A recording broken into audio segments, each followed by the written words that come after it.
My mother stole me when I was born and took me to the forest. Hello, everyone. Today we've got another one of these scary stories from our /nosleep. Make sure you're in a safe environment while listening to this because this story will send chills up your spine. Before we start, if you have some scary personal experiences that you want to share, feel free to email them to me. Let's get started. My mother had the most beautiful teeth. Her teeth are my first memory. I remember them, long and white and bared in a ferocious grin, shining under the full moon as she told me a story. Not a fairy tale or picture book, but my story. The story of how I'd come to her, or rather, how she'd come to me. When I was very small, too small to remember anything at all, my mother stole me from a man and took me to live in the forest. She stole me not as an act of love, but as an act of revenge. Though I was desperate to know, she never told me what needed revenge. One night, I finally asked, "Why won't you tell me?" "Because you are my baby," she whispered in her low, wet voice. She stroked my face with long fingers. Her teeth glittered under the stars, rich and pale as polished ivory. My baby will never hear, or see, or know the cruelties that haunt me. Cruelty was not the only thing my mother knew that I did not, although it was the only thing she refused to teach me. My mother tried very hard to teach me everything else she knew. Unfortunately, I was a very poor pupil indeed. My mother was a remarkable huntress. She felled elk and bear effortlessly. Sometimes she slid into the lake without so much as a ripple and returned hours later with a monstrous fish clamped in her jaws. Because hunting came so easily to her, mother expected me to learn quickly. "Men hunt," she hissed. "They have always hunted. So shall you." But I could not hunt. Not like her. My small, soft fingers were no match for her lethal claws.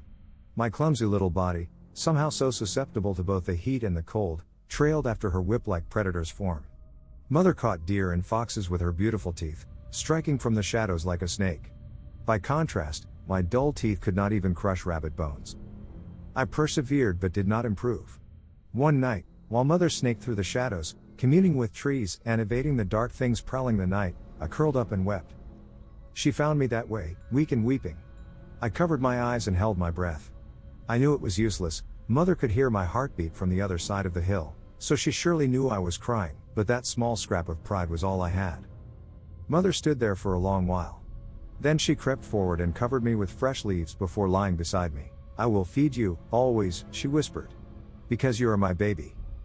In addition to hunting, my mother was a phenomenal creator of shelters. Sometimes she lived within the earth, snaking through loam and tree roots like treasure-hoarding dragons of old. Sometimes she lived in the trees. Many nights I watched in awe as her bones elongated and tore through her rough skin, stretching upward to twist among the branches like an ancient spider god. I would wait patiently, sometimes for hours, as mother communed with the spirits buried in the roots. And sometimes she lived in the shadows, creeping through the darkness to flush out food and thread alike. So, mother tried to teach me to dig burrows. But I could not dig like her.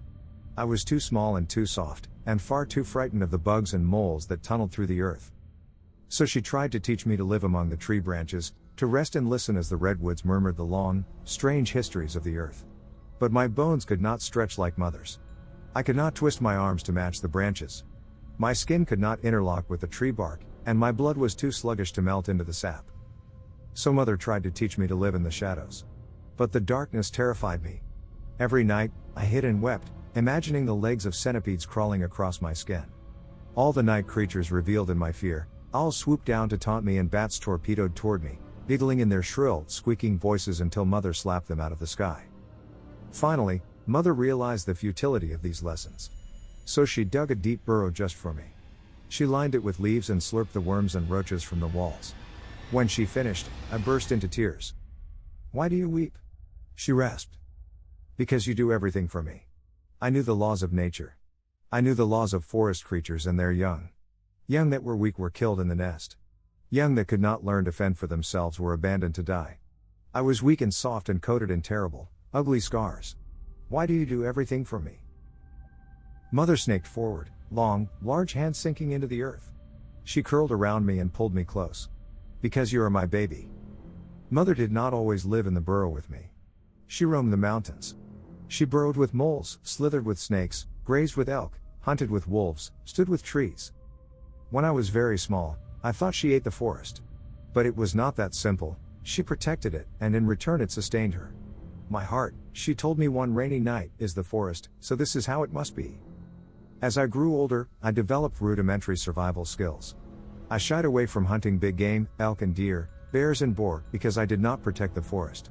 I gave it nothing, I only took, so I took as little as I could. I trapped rabbits, fished the streams, and ate wild berries. I dared take nothing else. Once I could reliably feed myself, Mother stayed away for long stretches. Hours and days, and finally weeks.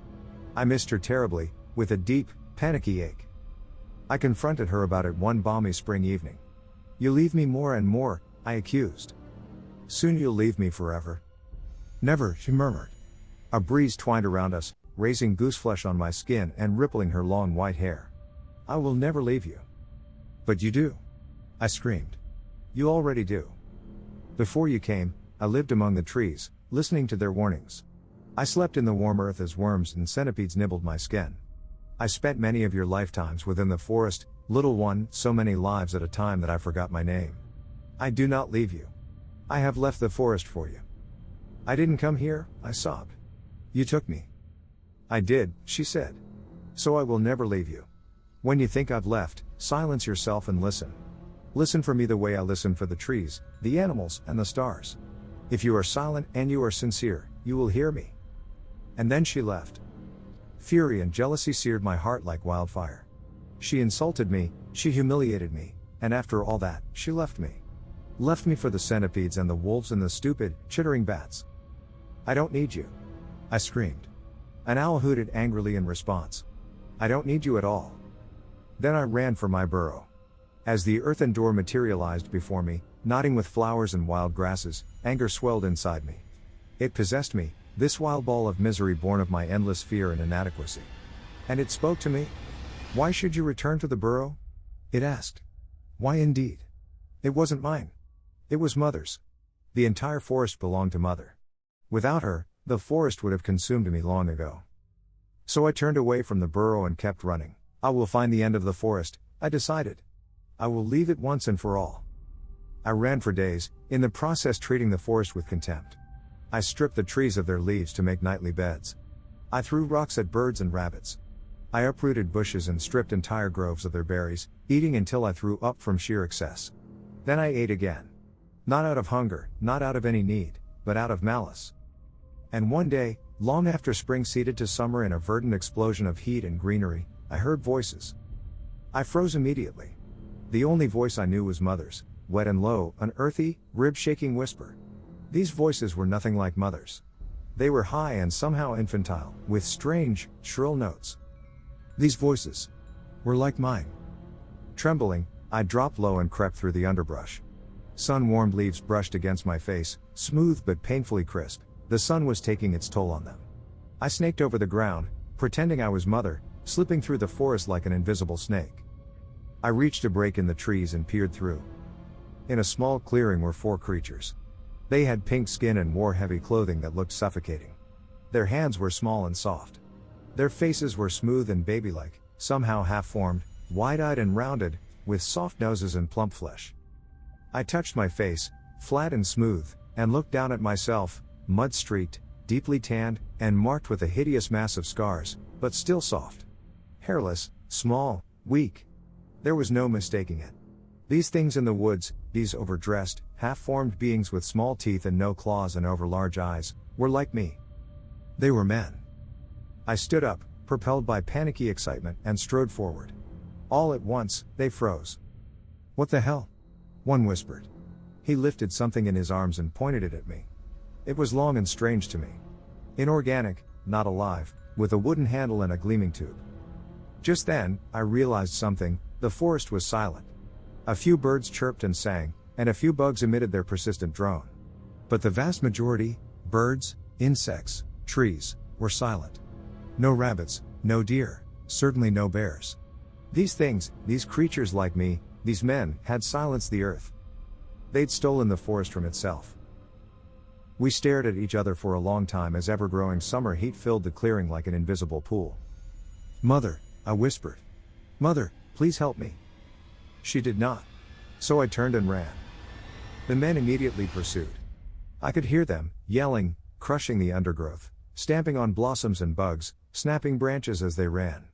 The forest's deathly silence was worse than any cry. "There it is!" one of them screamed. A second later, the forest exploded, a deafening boom shook the trees and ate through the air as pain erupted on my shoulder. I didn't dare stop or look. I pressed on, running and crying as the men came after me. The forest seemed to punish me for my earlier cruelty. Brambles scratched my legs. Stones cut my feet. Branches swiped at my face, leaving deep, stinging runnels. I thanked the forest for its kindness. I thanked it for punishing me, rather than stopping me. The men gasped and wailed amongst themselves. "What the hell is it? I don't know. I don't know. Is it a kid? Look at its face. Look at its fucking face. That isn't a kid." Something suddenly filled my ears, drowning the sounds of the men in the forest. A deep, musical rushing, like birdsong transformed into a turbulent river. And then Mother came, erupting from the trees like a great beast of old. But that's what she was, after all. A great beast, surely a demon of the ancient world. She pounced upon the men, batting them the way a housecat bats its toys. She clamped one between her claws, squeezing until his head separated and went rolling across the ground. One by one Mother caught and tore them, shredding them the way she shredded leaves for my bedding. Blood streaked the forest, turning the dirt into mud and dripping from the trees like sluggish rain. Mother dug her claws into the skull of the last survivor and cracked it open like a fruit. Blood and gray brain glistened in the sunlight. The man screamed, and screamed, and screamed. Mother leaned down and extended her tongue. It curled outward, pale and orange gold like sunrise on a cold, clear morning, and delicately slurped his brains. Curl by curl, like so many worms from my burrow walls. By the time he stopped screaming, the forest had returned to its loud, familiar glory, murmuring trees, singing birds, skittering insects, grazing deer. I smiled and ran to Mother. She reared up and screamed, "See what you've done." Terror paralyzed me. I looked helplessly at her, blazing eyes, contorted face runneled with earth and wildflowers, sun-bleached bone, and pale, spongy rot. My mother, my beautiful demon mother who claimed me out of revenge and raised me out of obligation, staring at me like I was a man. When you stone a bird, my heart stops. When you break a branch, my bones snap. When you selfishly strip the shrubs of their fruit, of their very birthright, my skin blisters. When you hurt the forest, she roared, my heart bleeds. I fell to my knees and hid my face. Mother rushed forward on her many limbs and wrapped long fingers around my throat. She lifted me, dangling me over the forest floor. "I killed men for you. Now more will come. They will trample. They will cut. They will burn. They will kill. They will kill the bears and the cougars and the wolves, for they will blame the predators for what I have done for you. Do you see?" She shook me. The carnage below seemed to swing beneath me, a tapestry of blood-soaked earth and ruined corpses. "Do you see?" "Yes, Mother," I whispered. "I see." She dropped me. I hit the ground with such force it knocked the wind out of me. Mother pulled back and busied herself with one of the corpses. I looked up, shaking. Birds watched from the trees, quick and curious and full of condemnation. I averted my eyes as tears spilled. Mother returned to me. She extended an arm and opened her hand. Upon her large palm were 4 eyes and a large, glistening heart. I stared at them blankly, then looked up at her. 4 eyes, she said. One from each man. And the heart of the one that shot you. Eat. My lip quivered. I couldn't tear my eyes away from the gore in my mother's hand. A heart and eyes. Raw and plump, alive just minutes ago. "Mother," I said. "Please. Are you of me?" she asked. "Or are you of man?" The forest became painfully silent. The animals, the trees, and the insects, all waiting with bated breath. "I am of you, Mother." I plucked the first eye from her palm. It was round and curiously firm, with a sort of firm, watery texture I associated with half-rotten fruits. The pink, wormy optic nerve dangled. For a terrible moment, I thought I would vomit. Then I raised it to my lips and bit in. The eyes were awful, the heart even worse, thick and almost impossible to chew. Mother had to tear it for me, slicing it into manageable pieces with her beautiful teeth. When I finished, Mother picked me up and, holding me tightly, streaked back to the burrow as night fell. That night, I became ill. I shook and shivered and hallucinated for days. My mind bled with images of dangling eyes and glistening hearts and skulls cracked apart like pomegranates. Mother lay with me all the while, soothing me with ancient songs like birdsong turned to rivers, and cooling me with her damp, earthy breath. Finally, the fever broke. I sat up, gasping as the last vestiges of my nightmare drifted away. Mother sat across the burrow, hunched over tiredly. "You are well," she said. "I am glad, for I must leave." I blinked tiredly. "Why?" "Men," she said. "But you killed them." "There are more," she said. "They creep into the forest, searching for their dead brethren. They are cutting the trees and crushing the flowers and killing the bears, my little one. If I don't stop them, they will even come for you. I have to stop them. My heart is the forest, and so are you. I must protect both." A lump rose in my throat. Shame like I'd never known enveloped me. "I'm so sorry."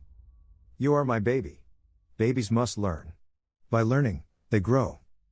"Mother," I said. "Am I truly of man?" Mother closed her eyes.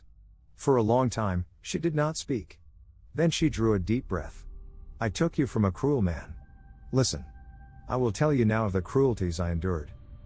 I listened, enraptured and horrified, as she spun her sorry tale. "Mother was once a young, beautiful human woman." "Surely not more beautiful than you are now," I objected. "Listen," she said. "Mother was alone in the world. She had no family or friends.